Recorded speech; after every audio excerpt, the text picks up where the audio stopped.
আজকে যে বিষয়টা সম্পর্কে আলোচনা করব, ইতিমধ্যেই সেই বিষয় সংক্রান্ত আয়াত এবং হাদিস আপনাদের সামনে আমি পেশ করার চেষ্টা করেছি।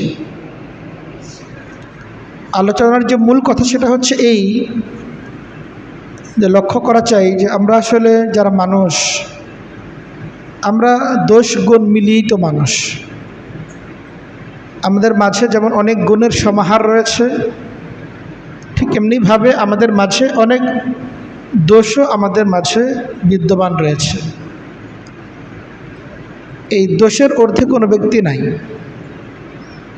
সবার মাঝেই কিছু দোষ আছে, কিছু গুণ আছে। দোষে গুণে মিলিয়েই মানুষ। নির্দোষ কোনো ব্যক্তি নাই যে যার জীবনে কোনো দোষ নাই, এমন কোনো ব্যক্তি নাই, সবাই দোষী। একমাত্র আল্লাহ তাআলার নবী যারা রয়েছেন, যাদেরকে আল্লাহ তাআলা নবুয়ত দান করেছেন, নবী হিসাবে আল্লাহ তাআলা যাদেরকে মনোনীত করেছেন, আল্লাহ তাআলা বিশেষভাবে তাদেরকে শয়তান এবং নফসের কুমন্ত্রণা থেকে হেফাজত করেন, যার ফলে আম্বিয়া কেরাম তারা কোনো অপরাধে লিপ্ত হতে পারেন না। এজন্য আমরা বলি নবীগণ হচ্ছে মাসুম, তারা নিষ্পাপ, তারা গুনাহ থেকে পবিত্র। এই জাতীয় ব্যক্তি যারা রয়েছেন, আল্লাহ তাআলা যাদেরকে নবী এবং রাসূল বানিয়েছেন, তারা ছাড়া অন্য আমরা যত মানুষ রয়েছি, সাধারণ মানুষ রয়েছি, আমরা কেউ কিন্তু ভুলের ঊর্ধ্বে না। আমাদের সকলের মাঝেই কিছু ভুল আছে, কিছু দোষ আছে। কোনো ব্যক্তি নিজেকে নির্দোষ দাবি করতে পারে না। নবী করিম সাল্লাল্লাহু আলাইহি সাল্লাম বলেন, কুল্লু বনি আদম খাত্তাউন। আল্লাহ রাসূল সাল্লাল্লাহু আলাইহি সাল্লাম বলেন, আদমের সন্তান সকলেই অপরাধী, অপরাধের ঊর্ধ্বে কেউ নাই। সকলের মাঝেই দোষ রয়েছে, অপরাধ রয়েছে। ওয়া খায়রুল খাত্তাঈন আত-তাওয়াবুন। আর সবচেয়ে ভালো অপরাধী হচ্ছে সেই ব্যক্তি যে অপরাধ করার পরে তার মধ্যে অপরাধ বোধ থাকে এবং সেই অপরাধ বোধ থেকে সে আল্লাহ তাআলার কাছে তওবা করে। এই হাদিসের মাধ্যমে আমরা এটা অনুভব করতে পারি যে আমরা সকলেই অপরাধী। আমি যে নিজেকে নির্দোষ ভাবতেছি, আমি আসলে নির্দোষ না, আমার মাঝে অনেক দোষ আছে। অন্যদের তো বটেই, আমি আমার কথাই বলি, আমার মাঝে যে পরিমাণ দোষ আছে, যেগুলো আমার দোষ আমি জানি না সেগুলোর কথা ভিন্ন। যে দোষগুলোর কথা আমি জানি, এই দোষগুলো যদি আপনারা সবাই মিলে আলোচনা করতে চান, আপনাদের জীবন শেষ হয়ে যাবে, দোষ আলোচনা করা শেষ করতে পারবেন না। এত দোষ আমার মধ্যেই আছে। প্রত্যেকের জীবনে এত পরিমাণ দোষ আছে, কম আর বেশি, যেগুলো আলোচনা করা শেষ করা সম্ভব না। এত পরিমাণ দোষে আমরা দোষী। কত ভয়ঙ্কর, কত নির্লজ্জ, কত নির্মম দোষ আমাদের জীবনে রয়ে গেছে। আমাদের অতীতের দিকে যদি তাকাই, গুনাহ আর গুনাহের সমুদ্র, সেটা এতটাই ভয়ঙ্কর আকার ধারণ করছে যে আমাদের অতীতের দিকে তাকানো যায় না। এত পরিমাণ অপরাধ, এত পরিমাণ গুনাহ, এত পরিমাণ দোষ আমাদের অতীতের ভান্ডারে এটা জমা হয়ে আছে। আল্লাহ তাআলা বড় মেহেরবান তার বান্দার প্রতি, যিনি তার বান্দার অধিকাংশ দোষকে গোপন করে রাখেন। আল্লাহ তাআলা যদি আমাদের দোষগুলো সবার সামনে প্রকাশ করে দিতেন, আমার দোষগুলো যদি আপনাদের সামনে প্রকাশ পেয়ে যেত, আমি এই মিম্বরে বসে থাকতে পারতাম না। যে দোষগুলো আমার আছে, এই দোষগুলো যদি আমার স্ত্রী জানতো, আমার ঘর সংসার সে করতে পারতো না। আমার বাবা মা যদি আমার দোষ সম্পর্কে জানে, যে পরিমাণ দোষে আমি দোষী, তারা তাদের সন্তান বলে পরিচয় দেবে না। আমার সন্তান যদি জানতে পারে তাদের বাবা এত পরিমাণ দোষে দোষী, তারা লজ্জায় অস্থির হয়ে যাবে যে তাদের বাবা এত বড় অপরাধী। তো আমরা প্রত্যেকেই অনেক অনেক দোষী, অনেক অনেক দোষে দোষী। যে দোষগুলোর কথা জনসম্মুখে প্রকাশ করা যায় না, যে দোষগুলোর কথা কাউকে বলা যায় না, এত পরিমাণ দোষ, এত পরিমাণ অপরাধ আমাদের ভান্ডারে জমা হয়ে আছে। কিন্তু আল্লাহ তাআলা বড় মেহেরবান, তিনি তার বান্দার দোষগুলোকে গোপন করে রাখতেছেন। হাদিসের মধ্যে এসেছে, নবী করিম সাল্লাল্লাহু আলাইহি সাল্লাম বলেন, ইন্নাল্লাহা হাইয়ুন সিদ্দীরুন ইউহিব্বুল হায়া ওয়া সিতরা। আল্লাহ তাআলা বড় লজ্জাশীল, তিনি গোপনীয়তাকে পছন্দ করেন। এজন্য তিনি বান্দার দোষগুলোকে তিনি গোপন রাখেন। তো বান্দার দোষ এটা প্রকাশ পেয়ে যাক, লা ইউহিব্বুল্লাহুল জাহরা বিল কওলি মিনাস সূ ইল্লা মান যুলিম, অন্যায় অপরাধ এগুলো প্রকাশ পেয়ে যাক, এটা আল্লাহ তাআলা কখনো পছন্দ করেন না। দোষের অনুসন্ধান করা হোক, দোষ চর্চা করা হোক, এটা আল্লাহ তাদের কখনোই পছন্দের জিনিস না। এই জন্য আল্লাহ তাআলা তার বান্দা যতক্ষণ পর্যন্ত মাত্রাতিরিক্ত অপরাধ করে না ফেলে, আল্লাহ তাআলা বান্দার দোষকে যথাসম্ভব গোপন রাখেন। কখনো কখনো তাকে সতর্ক করার জন্য তার কোনো কোনো দোষ এটা প্রকাশ হয়ে যায়। সমস্ত দোষ আল্লাহ তাআলা কখনো প্রকাশ করে দেন না, এটা আল্লাহ তাআলার একটি বৈশিষ্ট্য। কাল হাসরের ময়দানেও আল্লাহ তাআলা কিছু কিছু বান্দার দোষগুলিকে গোপন করে রাখবেন। হাসরের ময়দান যেদিন সমস্ত দোষী ব্যক্তিদের দোষগুলো উন্মুক্ত হয়ে যাবে, সমস্ত অপরাধগুলো গোটা হাসরবাসীর সামনে প্রকাশ পেয়ে যাবে, সেই কঠিন ময়দানেও আল্লাহ তাআলা কিছু কিছু বান্দার দোষগুলোকে গোপন করে রাখবেন। হাসর ময়দান তো গোপনীয়তার জায়গা না, ওটা তো প্রকাশ হওয়ার জায়গা। আমাদের জীবনে যা কিছু অপরাধ দুনিয়াতে যতই লুকোতে চাই, কিন্তু হাসরের ময়দানে এটা লুকানো কোনোভাবেই সম্ভব হবে না। হাসরের ময়দানে আমাদের জীবনের যত দোষ, যত অপরাধ, সমস্ত দোষ, সমস্ত অপরাধ আমার বাবার সামনে, আমার মায়ের সামনে, আমার সন্তানের সামনে, আমার স্ত্রীর সামনে, আমার বন্ধুবান্ধব, আমার মুসল্লি, আমার প্রতিবেশী, আত্মীয় স্বজন, সবার সামনে প্রকাশ পেয়ে যাবে আমাদের সমস্ত অপরাধ। এমন এক কঠিন ময়দানেও আল্লাহ তাআলা কিছু কিছু বান্দার দোষকে আল্লাহ তাআলা গোপন করে রাখবেন। আল্লাহ রাসূল সাল্লাল্লাহু আলাইহি সাল্লাম বলেন, ইন্নাল্লাহা ইউদিনিল মুমিনা, আল্লাহ তাআলা হাসরের ময়দানে কিছু কিছু মুমিন বান্দার খুব কাছে আসবেন। কাছে আসার পরে ফায়াকুল, তাকে জিজ্ঞেস করবেন, আতারিফু কাযা, আতারিফু কাযা, একান্তে তার সাথে আল্লাহ তাআলা মিলিত হবেন এবং তাকে ডেকে একান্তে তাকে বলবেন, বান্দা তুই কি এই অপরাধ করছিলি, এই অপরাধ করছিলি, তোর কি অপরাধগুলোর কথা মনে আছে? আল্লাহ তাআলা বান্দার সেই গোপন অপরাধগুলো, যে অপরাধগুলোর কথা কেউ আজ পর্যন্ত জানে নাই, বান্দার এই সমস্ত অপরাধের কথা জিজ্ঞেস করতে থাকবেন। বান্দা এই অপরাধগুলো করছিলা, গোপনে করছিলা? বান্দা তো স্বীকারই করবে, কারণ স্বীকার করা ছাড়া তো কোনো উপায় থাকবে না। বান্দা যখন স্বীকার করে নেবে, তখন আল্লাহ তাআলা বলবেন, আস্তুরুহা আলাইকা ফিদ দুনিয়া ওয়া আগফিরুহা লাকাল ইয়াউম। আল্লাহ তাআলা তখন বান্দাকে বলবেন, বান্দা তোর এই অপরাধগুলোকে দুনিয়াতে আমি লুকিয়ে রাখছিলাম। তুমি যে অপরাধগুলো করছিলে আমার বান্দা, তোমার এই অপরাধগুলো আমি কারোর সামনে প্রকাশ করি নাই, উন্মোচন করি নাই। দুনিয়াবাসীর সামনে তোমার অপরাধগুলোকে আমি লুকিয়ে রেখেছিলাম। আজকে হাসর ময়দানেও তোমার অপরাধগুলো আমি লুকিয়ে রাখলাম এবং তোমার এই গুনাহগুলো আমি ক্ষমা করে দিলাম। এই মুমিন বান্দার দোষগুলিকে আল্লাহ তাআলা প্রকাশ করবেন না। আল্লাহ তাআলা দুনিয়াতে যেমন তার অপরাধগুলো লুকিয়ে রেখেছিলেন, হাসরের ময়দানেও আল্লাহ তাআলা তার অপরাধগুলো কারোর সামনে প্রকাশ না করে তাকে জানিয়ে তার অপরাধগুলো তাকে আল্লাহ তাআলা ক্ষমা করে দেবেন। এই যে আল্লাহ তাআলার এই বিশেষ একটা ব্যবস্থা, সবার অপরাধ যেদিন উন্মোচন হয়ে যাবে, তখন কিছু বান্দার অপরাধ সেদিনও লুকায়িত অবস্থায় থাকবে। এটা কিন্তু সকলের ক্ষেত্রে ঘটবে এমন না, এটা কিছু মুমিন ব্যক্তির ক্ষেত্রেই এই সৌভাগ্য ঘটবে। এটা কার ক্ষেত্রে ঘটবে? নবী করিম সাল্লাল্লাহু আলাইহি সাল্লাম বলেন, মান সাতারা হাওরাতা আখিহি সাতারাহুল্লাহু ইয়াউমাল কিয়ামাহ।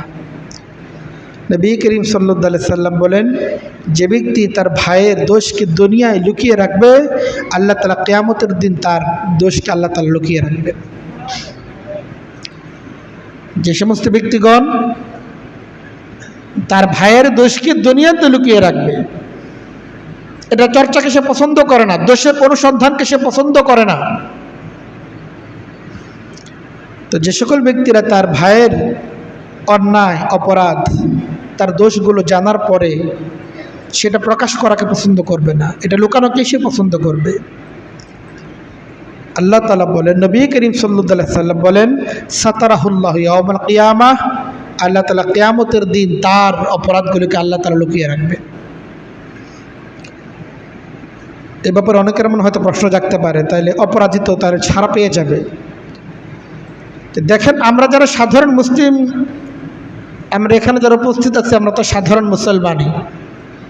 কাজে আমার শ্রোতা যেহেতু সাধারণ মুসলমান, কাজে আমার আলোচনা তো তাদেরকে কেন্দ্র করিয়ে হওয়া চাই। আমার আলোচনা যদি গোয়েন্দা বাহিনীর কর্মকর্তাদের হয়, তারা যদি এখানে উপস্থিত থাকেন, তাদের উদ্দেশ্যে আমার আলোচনা করতে হয়। রাষ্ট্রের নিরাপত্তার দায়িত্বে নিয়োজিত ব্যক্তিরা যারা আছেন, তদন্তের দায়িত্ব যাদের আছে তারা হয়, তখন অবশ্যই আলোচনার পর্যায় ভিন্ন হবে, কথার প্রেক্ষাপট তখন ভিন্ন। তখন তারা কিভাবে একজন অপরাধীর অপরাধকে তদন্ত করবে, ওই আলোচনার প্রেক্ষাপট সেটা ভিন্ন। কিন্তু সব মুসলমানকে কিন্তু সব কথা আমার বলার প্রয়োজন নাই। কিন্তু আমরা যেটা করি, আমি উপস্থিত আছি এক জায়গায়, আমার জিম্মাদারি একরকম, কিন্তু আলোচনা ফিট করে নিয়ে অন্য জায়গায় কেন? তাহলে তো অপরাধী ছাড় পেয়ে যাবে। অপরাধীর তদন্ত করা এবং সেই অপরাধের অপরাধ নিশ্চিত করে তাকে শাস্তির সম্মুখীন করা, এটাকে আপনার দায়িত্ব, আমার দায়িত্ব। এটা যার দায়িত্ব তার দায়িত্ব। তো তারা যদি আলোচনার শ্রোতা থাকেন, তখন আলোচনা অবশ্যই ভিন্ন হবে। কিন্তু আমরা যারা সাধারণ মুসলিম আছি, আমাদের জিম্মাদারি কি, আমাদের অবস্থান থেকে সেটা নিঃসন্দেহে আমাদের তো আমার দায়িত্বটা কি সেটাই জানা প্রয়োজন। সেই হিসেবে কেউ এই আলোচনার মধ্যে ভিন্ন প্রশ্ন খুঁজতে, সেই প্রশ্নটা আমাকে এসে করা চাই। অনেকে অনেক আলোচনা থেকে অনেক প্রশ্ন মানুষ তার মনে জাগে, এই প্রশ্নটা আবার আরেকজনের কাছে গিয়ে করতেছে, অথচ এই প্রশ্ন আরেকজনের কাছে আলোচনা করা দ্বারা কোনো উপকার নাই। যার কাছে প্রশ্ন করা দরকার তার কাছে প্রশ্ন করেন এবং সেই অপ্রশ্নের উত্তর আপনি অনুসন্ধান করে নেন। উত্তর অনুসন্ধান করা চাই, দোষ অনুসন্ধান না করা চাই। এটাই আজকের আলোচনার বিষয়বস্তু, যে একজন মুমিনের দোষ অপর মুমিন এটা অনুসন্ধান করবে না, এটা খোঁজার চেষ্টা করবে না, খুঁজে খুঁজে খুঁজে খুঁজে অন্যের দোষ এটা বের করার চেষ্টা করবে না। আমার ভাইয়ের দোষ আমি জানি, এটাকে প্রকাশ না করা চাই। যে কোনো মুমিন বান্দার দোষ সম্পর্কে আমি অবগত হব, তো এটাকে উন্মোচন করে দেওয়া, সবার সামনে সেটাকে জানিয়ে দেওয়া, এটা না করা চাই। এর অর্থ এই না যে আমি সচেতন মুসলমান হব না, আমার সন্তান সম্পর্কে আমি খবর রাখবো না, তা না, সেটা তো একটা ভিন্ন বিষয়। এই জন্য মুমিনের দোষ অপর মুমিন এটা অনুসন্ধান না করার জন্য হাদিসের মধ্যে নবী করিম সাল্লাল্লাহু আলাইহি সাল্লাম তার উম্মতদেরকে উৎসাহিত করেছেন। আল্লাহ রাসূল সাল্লাল্লাহু আলাইহি সাল্লাম বলেন, লা ইয়াসতুর আবদুন আবদান ইল্লা সাতারাহুল্লাহু ইয়াওমাল কিয়ামাহ। যে ব্যক্তি অপর ভাইয়ের, এক বান্দা যখন আরেক বান্দার দোষগুলোকে দুনিয়ায় লুকাবে, আল্লাহ তাআলা কিয়ামতের ময়দানে তার দোষগুলো লুকিয়ে ফেলবেন। আর দুনিয়াতে একজন মুমিন অপর মুমিনের দোষগুলো উন্মোচন করতে চায়, নিজের দোষের ব্যাপারে খবর নাই, তার দোষগুলো যে হাসরের ময়দানে সবার সামনে উন্মুক্ত হয়ে যাবে। আমরা কে আছি এমন যে দোষের ঊর্ধ্বে, কে আছি এমন যে অপরাধের ঊর্ধ্বে?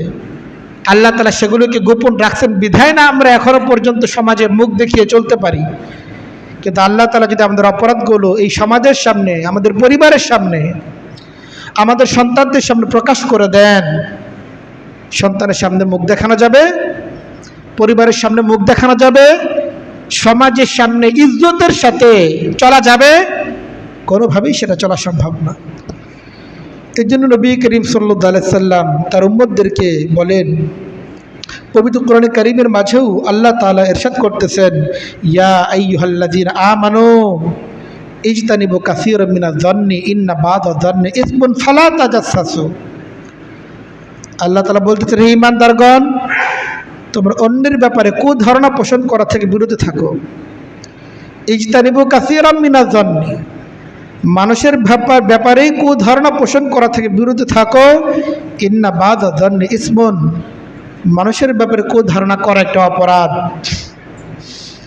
ফালা তাজাসসু, কাজে কুধারণার বশবর্তী হয়ে মানুষের দোষ তুমি অনুসন্ধান করো না। এটা কার কথা? আল্লাহ তাআলার কথা।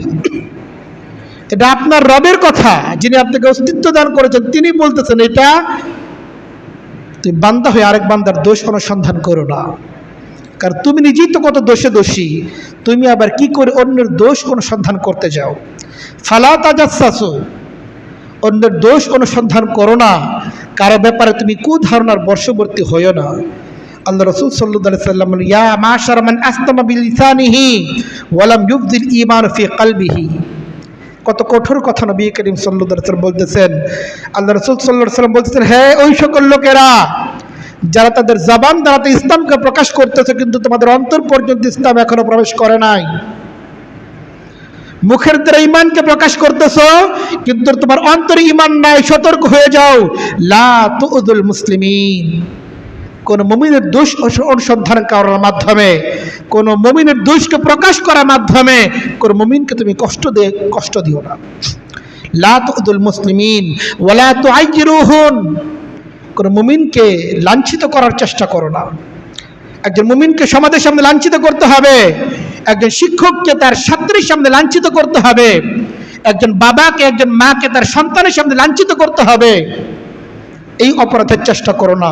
লা তুআইয়িরুহুম ওয়া লা তাত্তাবিউ আওরাতিহিম। এবং কোন মুমিনের গোপন বিষয় অনুসন্ধান তুমি করতে যেও না। প্রত্যেকের জীবনে অনেক এমন গোপনীয় বিষয় আছে যেগুলো প্রকাশ করার যোগ্য না। এটা তোমার জীবনে আছে, অন্যের জীবনও আছে। প্রত্যেকের জীবনে এমন কিছু কিছু বিষয় থাকে যেগুলো প্রকাশযোগ্য না। এমন কোনো বিষয়ের পেছনে পড়ো না। এই জন্য আমরা যদি নিজেদেরকে ইমানদার দাবি করি যে আমার অন্তরে ঈমান আছে, আমি মুনাফিক না, তাহলে সেক্ষেত্রে নিজের অপরাধের ব্যাপারে সচেতন হওয়া চাই, সতর্ক হওয়া চাই, এবং অন্যের অপরাধের অনুসন্ধান করা, সেটাকে চর্চা করা, এটার ব্যাপারে নিজেকে হেফাজত করা চাই। অন্যথা নিজেদেরকে একজন প্রকৃত ঈমানদার দাবি করা এটা আমাদের জন্য সাজে না। একটা হলো দোষ অনুসন্ধান করা। আল্লাহ তাআলা তার কোরআন কারীমের মাঝে যেমন নিষেধ করেছেন লা তাজাসসু, দোষ অনুসন্ধান করো না। নবী করিম সাল্লাল্লাহু আলাইহি ওয়াসাল্লাম বলেছেন লা তাত্তাবিউ আওরাতিহিম, মানুষের গোপনীয় দোষের পেছনে পড়ো না, এটা খুঁজতে যেও না। অনেকে মনে করে আমি তো খুঁজতে যাই না, এটা তেমনি প্রকাশ পেয়ে গেছে। অনেকে মনে করি কি এই দোষটা আমি খুঁজি নাই, এটা তো প্রকাশ হয়ে গেছে, আমি কি করলাম? তো দেখেন আল্লাহ তাআলা বলতেছেন যদি কোনো মুমিনের দোষ এমনভাবে জেনেও ফেলা হয়, একটা মুমিনের দোষ এটা সমাজ জেনে গেছে, একজন মুমিনের দোষ জেনে যাওয়া এটা কি আনন্দের ব্যাপার? আমার দোষ যদি সকলে জেনে যায় এটা কি আমার আনন্দ লাগবে? তো অন্যের দোষ সকলে জেনে গেছে, এইটা কেন আমার আনন্দের কারণ হয়? আল্লাহ রাসূল সাল্লাল্লাহু আলাইহি ওয়াসাল্লাম বলতেছেন পবিত্র কোরআন কারীমের মাঝে আল্লাহ তাআলা বলছেন যান্নু বিল মুমিনিনা খায়রা। একজন মুমিনের দোষ যদি উন্মোচন হয়েও যায় তবুও তুমি তার ব্যাপারে সুধারণা পোষণ করার চেষ্টা করো। যান্নু বিল মুমিনিনা খায়রা লাউলা ইয তাসামিতুমুহু যান্নাল মুমিনুনা বিআনফুসিহিম খায়রা। আল্লাহ তাআলা বলতেছেন যদি সমাজের সামনে কোনো একটা মুমিনের দোষ এটা আলোচিত হয়ে গেছে, সমাজের মধ্যে একটা দোষ এটা আলোচনার বিষয়বস্তু হয়ে গেছে, আল্লাহ তাআলা বলতেছেন তো এই একটা আলোচনার বিষয়বস্তু হয়ে যাওয়ার পরে মুমিনরা কেন অপর মুমিনের ব্যাপারে সুধারণা কেন পোষণ করে নাই? আম্মাজান আয়েশা রাদিয়াল্লাহু তাআলা আনহাকে একদল মুনাফিক অপবাদ দিয়েছিল, জিনার অপবাদ দিয়েছিল। আর মিডিয়া সবসময় তো মুনাফিকদের তত্ত্বাবধানেই থাকে। তৎকালীন সময় মিডিয়া মুনাফিকদের অধীনেই ছিল। তারা ব্যাপকভাবে জিনিসটাকে সমাজের মধ্যে প্রচার করে দিল যে দেখো নবীর পত্নী, নবীর স্ত্রী আলিয়াযু বিল্লাহ সে তো জিনার অভিযুক্ত। এই প্রপাগান্ডা এত দূর পর্যন্ত ছড়িয়ে গিয়েছিল, এটার বিরুদ্ধে যে কেউ বলবে এই সুযোগ পর্যন্ত ছিল না। এমনকি নবী করিম সাল্লাল্লাহু আলাইহি সাল্লাম যতক্ষণ পর্যন্ত আল্লাহ তাআলার পক্ষ থেকে আম্মাজান আয়েশাকে নির্দোষ প্রমাণ করে কোরআনে কারীমের আয়াত নাযিল না হয় নবীজিও পর্যন্ত নীরব হয়ে গেছেন। এক পর্যায়ে আম্মাজান আয়েশাকে তো নবীজি বলেই দিয়েছেন যে ঠিক আছে তুমি তোমার বাবার বাড়িতে চলে যাও আল্লাহ তাআলার ফয়সালা আসার আগ পর্যন্ত। কিন্তু সমাজের বিরুদ্ধে দাঁড়িয়ে এটাকে চ্যালেঞ্জ করবে, এটার বিরুদ্ধে বলবে, এটার সুযোগ ছিল না। সেই পরিস্থিতিতেও আল্লাহ তাআলা বলতেছেন যে কেন মুমিনরা অপর মুমিনের ব্যাপারে সুধারণা কেন পোষণ করলো না? মিডিয়া কত কিছুই বলতে পারে, বিরুদ্ধবাদীরা কত কিছুই বলতে পারে, কিন্তু যতক্ষণ পর্যন্ত তুমি এই কথাকে স্বীকার করো যে তোমার অপর ভাই সে একজন মুমিন, সে একজন মুসলমান, ততক্ষণ পর্যন্ত তোমার জিম্মাদারি হচ্ছে এই, তুমি তোমার অপর মুসলিমের ব্যাপারে সুধারণা পোষণ করবে। লাউলা ইদ সামিতুমুহু, তোমাদের কাছে যখন তোমার মুমিন ভাইয়ের অপরাধের কথা তোমার পর্যন্ত আসলো, কেন তখন দন্নাল মুমিনুনা বিল মুমিনিনা খায়রা বিআনফুসিহিম খায়রা, মুমিনরা কেন তার অপর ভাইয়ের ব্যাপারে সুধারণা কেন পোষণ করলো না?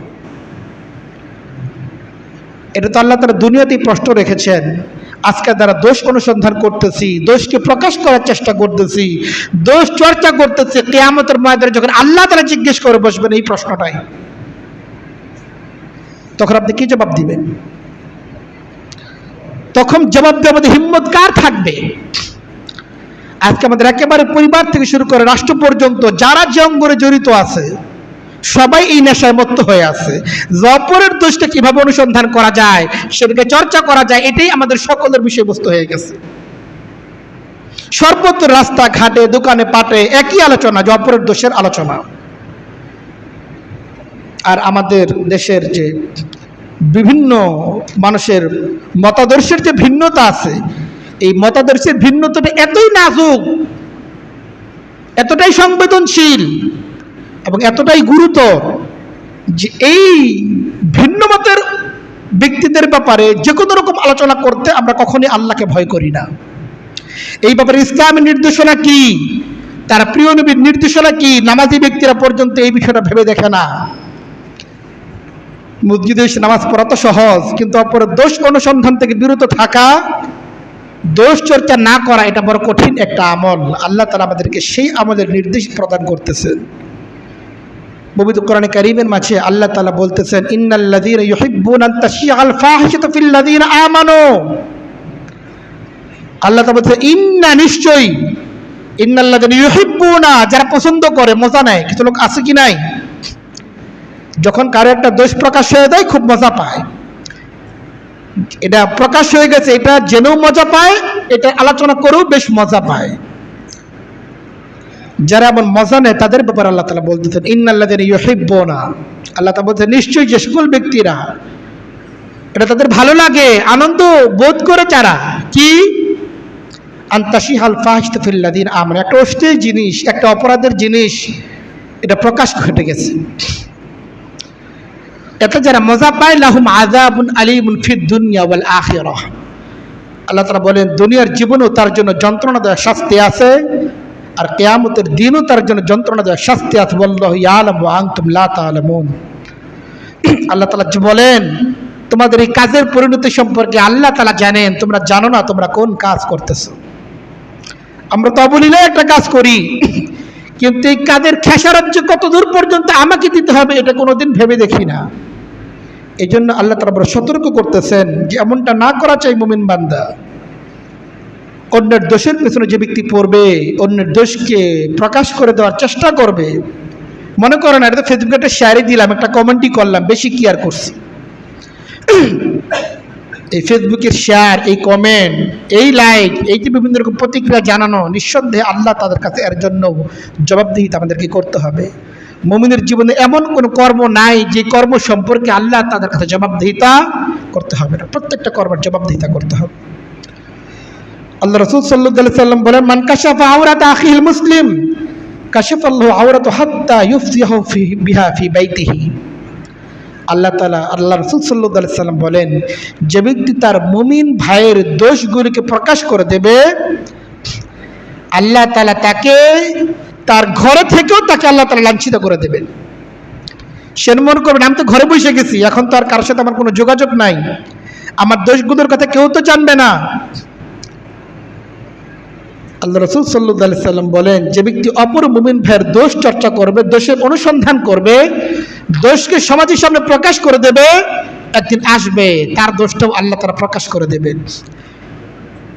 সে শুধুমাত্র এই জাতীয় কর্ম থেকে এখন দূরে সরে গেছে, ঘরে বসে গেছে, এতটুকু দ্বারা সে নিস্তার পাবে না। সে সমস্ত কর্ম থেকে এখন বেরিয়ে গেলেও, ঘরে বসে গেলেও তার এককালের অপরাধের খেসারত তাকে দিতেই হবে। ঘরে থেকেও আল্লাহ তাআলা তাকে লাঞ্ছনার জীবন তাকে আল্লাহ তাআলা দান করে দেবেন। কোথাও পালিয়ে গিয়েও সে নিস্তার পাবে না, মনে করো আমি তো পলিয়ে গেছি, অন্তর কোনো ইয়া নাই। সে পৃথিবীর যেখানেই থাকুক না কেন লাঞ্ছনার জীবন তাকে যাপন করতে হবে। কারণ কি, সে তার মুমিন ভাইয়ের বিরুদ্ধে চলে গিয়েছিল, মুমিনের অপরাধ অনুসন্ধান করে সমাজের সামনে সেটা প্রকাশের উদ্যোগ সে গ্রহণ করেছিল। কাজে এখন যে অপরাধ করুক বা না করুক, তাকে অপরাধের শাস্তি তাকে পেতেই হবে। নবী করিম সাল্লাল্লাহু আলাইহি ওয়াসাল্লাম বলেন, কুল্লু উম্মতি মুআফিন ইল্লাল মুজাহিরিন। এটা তো হচ্ছে এক ব্যক্তি অপর ব্যক্তির অপরাধকে প্রকাশ করে দেয়, তাদের জন্য হাদিসের মধ্যে এই পরিমাণ হুঁশিয়ারি উল্লেখ করা হয়েছে। কিন্তু কিছু কিছু নাদান ব্যক্তি এমন আছে যে আল্লাহ তাআলা তার অপরাধগুলোকে প্রকাশ করেন নাই, কিন্তু কেউ পর্যন্ত জানেও নাই তার অপরাধগুলো, সে নিজেই নিজের অপরাধগুলো প্রকাশ করে দিচ্ছে।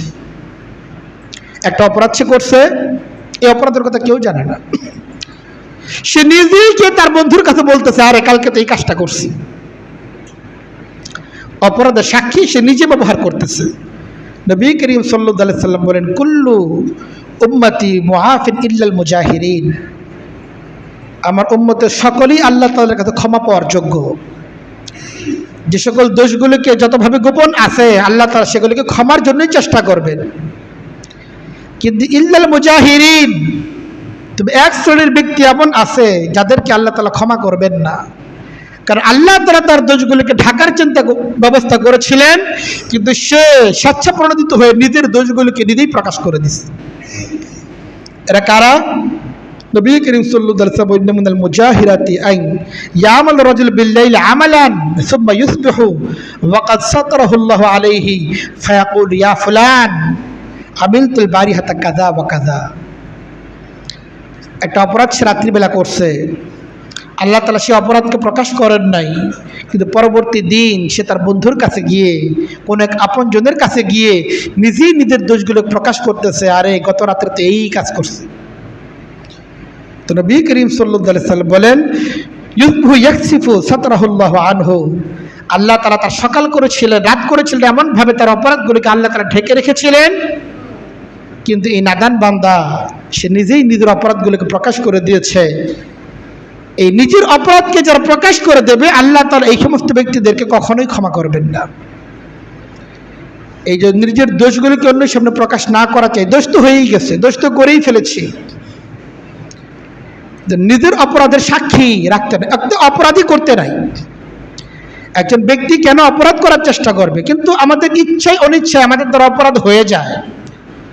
কোনো অপরাধ যদি হয়ে যায়, সেই অপরাধের আবার বিবরণ কাউকে দেওয়ার প্রয়োজন নাই।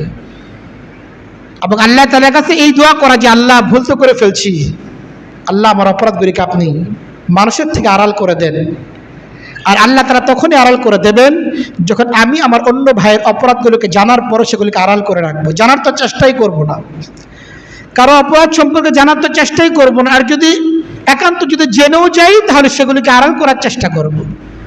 আমি যখন আমার অন্য ভাইয়ের অপরাধগুলো আড়াল করার চেষ্টা করব, আল্লাহ তাআলা আমার অপরাধগুলোকে মানুষের থেকে আড়াল করে দেবেন। এদের কোনো অপরাধ যদি হয়ে যায়, সেটার জন্য কাউকে না বলা চাই। অনেকে মনে করে যে না, অপরাধগুলো জানিয়ে রাখা চাই। নিজের সেই কোন কাজের কোন অপরাধ বিবি সাহেবের কাছে গিয়ে প্রকাশ করে, তোমার একটা জিনিস জানানো মনে হয় উচিত, আমি তো এমন একটা কাজ করছিলাম। মনে করে যে অপরাধ এইটা বিবির সামনে প্রকাশ করার দ্বারা সে নিজে বেঁচে গেল, অথচ এটা জানানোর পরে সারা জীবন এটার জন্য তার খোঁটা শুনতে হইতেছে। কে বলছিল এই অপরাধের কথা অন্যের সাক্ষী বানানো? আল্লাহ তাআলা তো আপনার বউর এখনো জানান নাই, তা আপনি কেন জানাইতে গেছেন? এদের যে কোনো অপরাধের কথা যে কারো কাছে প্রকাশ না করা, কারো কাছেই প্রকাশ না করা, নিজেকে নিজের অপরাধগুলো কখনোই অন্যের সামনে প্রকাশ না করা চাই। কারণ এই প্রকাশ করার মাধ্যমে অন্য ভাই আমার গুনাহের কিন্তু সাক্ষী হয়ে যাচ্ছে। এজন্য খুব সতর্ক থাকা চাই, গুনাহ থেকে নিজে সতর্ক থাকা চাই। যে সমস্ত গুনাহ প্রকাশ্য গুনাহ, বিশেষ করে যে সমস্ত গুনাহ করার দ্বারা হাজার হাজার মানুষ অটোমেটিক সাক্ষী হয়ে যাচ্ছে, এই সমস্ত গুনার পরিণতি তাহলে কি হবে? এই সমস্ত গুনাহকে আল্লাহ তাআলা কি ক্ষমা করবেন? অবশ্যই একজন মুমিন হিসেবে প্রকাশ্য গুনাহ থেকে বাঁচা চাই। মুমিন গুনাহের মাঝে কখনোই স্বাদ পাবে না। একজন মুমিন বান্দা সে গুনাহের মধ্যে স্বাদ পাবে না, বরং গুনাহ করার পরে তার মনের মধ্যে একটা বিশ্বাস তৈরি হবে, অপরাধ বোধ তৈরি হবে। অনেক সময় সে না জেনে না বুঝে শয়তানের প্ররোচনায় পড়ে গুনাহ করে ফেলছে, কিন্তু এই গুনার মধ্যে সে স্বাদ পেয়ে গেছে, সবসময় এই অপরাধটা করে। একজন মুমিনের ক্ষেত্রে এটা না ঘটাচ্ছে। গুনাহ করতে করতে যদি এমন হয়ে যায় যে গুনাহের মধ্যে স্বাদ পেয়ে গেছে, তো বুঝতে হবে আসলে ঈমান নষ্ট হয়ে গেছে। ঈমান যখন নষ্ট হয়ে যায় তখন গুনাহের স্বাদ এটা বেড়ে যায়। এই জন্য মজা পেয়ে যাওয়া মানেই এটা খুব স্বাদযুক্ত, এটা ভালো হয়ে গেছে কাজটা, বিষয়টা এমন না। তো মানুষের শরীরে চুলকানি হয়, চুলকানিতে খুব মজা লাগে না? তার শরীরে চুলকানি হয়, চুলকানোর মধ্যে তার খুব মজা পায়, কিন্তু এই চুলকানির মজা আসলে প্রকৃত মজা না। এই চুলকানির স্বাদ পেয়ে যাওয়া, এটা হচ্ছে তার রক্ত এটা নষ্ট হয়ে গেছে, এটার একটা আলামত। চুলকানিতে তো স্বাদ পাইতেছি, আমি মনে করছি খুব তো মজার জিনিস, কিন্তু এটা আসলে স্বাদের জিনিস না, এটা রক্ত নষ্ট হয়ে যাওয়ার আলামত। ঠিক এমনি ভাবে গুনাহ করতেছি, গুনাহের মধ্যে স্বাদ পেয়ে গেছি, মজাই লাগতেছে গুনাহ করতে, এই দৃশ্যটা দেখতে তো ভালোই লাগতেছে, এবং এটাকে অপরাধ মনে হচ্ছে না, এটা হচ্ছে ঈমান নষ্ট হয়ে যাওয়ার আলামত। এই জন্য আজকের আলোচনার যে বিষয়বস্তু, সেটা হচ্ছে এই যে আমাদের আসলে অন্যের অপরাধের পিছনে না পড়া চাই। রাষ্ট্রের দায়িত্বশীল যারা আছেন, তদন্তের দায়িত্ব যাদের, গোয়েন্দা বিভাগ যারা আছেন, আইন শৃঙ্খলা বাহিনী যারা আছেন, ফৌজদারি অপরাধ তারা অনুসন্ধান করবেন প্রয়োজন সাপেক্ষে। যখন আদালতে মামলা আসবে তারা তদন্ত করবেন, অপরাধীর অপরাধ নিশ্চিত করে তাকে শাস্তির ব্যবস্থা করবেন। কিন্তু আমরা যারা সাধারণ ব্যক্তিবর্গ যারা আছি, সাধারণ মুমিন যারা আছি, আমাদের জিম্মাদারি হচ্ছে এই নিজের দোষের ব্যাপারে ফিকির করা এবং আল্লাহ তাদের কাছে ক্ষমা চাওয়া, আর অন্য মুমিনের দোষের অনুসন্ধান না করা। অন্য মুমিনের দোষ যদি জেনেও ফেলা হয় তবুও তার সম্পর্কে সুধারণা পোষণ করা, আল্লাহ তাআলার কাছে ইস্তেগফার করা, যেটি আমরা করতে পারি। অন্যের দোষ অনুসন্ধান না করে দোষ জেনে গেলেও সেটা যদি লুকাতে পারি, কিয়ামতের দিন আল্লাহ রাসূল সাল্লাল্লাহু আলাইহি ওয়াসাল্লাম ওয়াদা আছে, আল্লাহ তাআলা আমাদের দোষগুলিকে গোপন রাখবেন এবং গোপনীয়তার সাথে আমাদের সমস্ত গুনাহগুলিকে আল্লাহ তাআলা ক্ষমা করে দিবেন। আল্লাহ তাআলা আমাদেরকে বিষয়গুলো বোঝার এবং আমল করার তৌফিক দান করেন। ওয়া আখিরু দাওয়ানা আলহামদুলিল্লাহি রাব্বিল আলামিন।